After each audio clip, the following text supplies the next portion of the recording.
Salam aleyküm. 10 Avqust. Neyinirsiniz? Necəsiniz? Keyfiniz, əhvalınız gələndən çıxmamışım işlərindən. Hamsad yoxdur işlərindən. Boşluqdur. Hamının sinəsi qərədir. Aksinə yoxdur işlərindən. Bugün uçmamışsa, dincəlmişsə bu günə. Kuşlar. Uçmamışsa bu günə.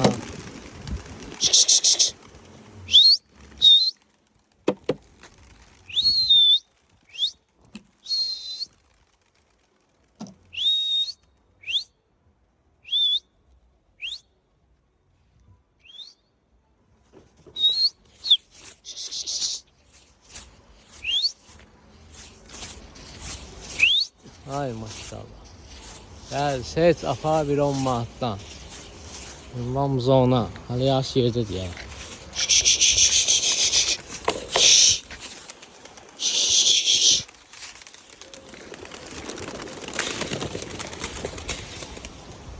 Durmala.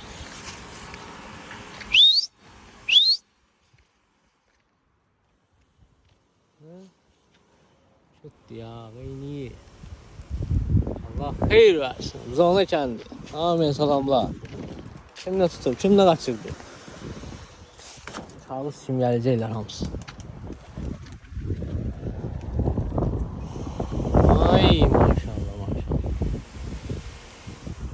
Benim benim son buralar. Ərzli fileydi ya. Hadi geldiler. 20 saat. 30 saat. İranlıları gösterir. Parça parça düşürlər ha. Kurup takılırlar. Burada idman yapıyor. Anca boş. Baksan.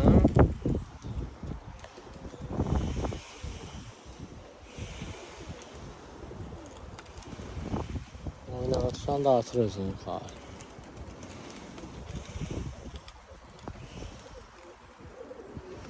Moşlu küleği lazım. Xəyzi küleği. Basın bunlar. Bunları 5 tane düşüp oynama başa gibi. Ya basın bunlar şöyle geçsinler şağana. Sonra bir yerden ki gelsinler binalar değil ya.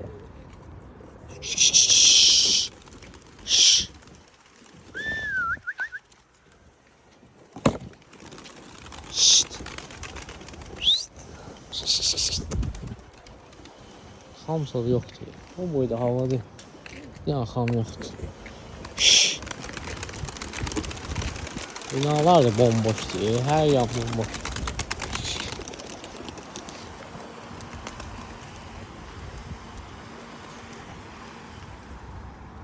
Binalar da quraqlıqdır. Hansıdır getdi binası üçün ya. Məşi də şıqarız. Oradan xamlıysan var.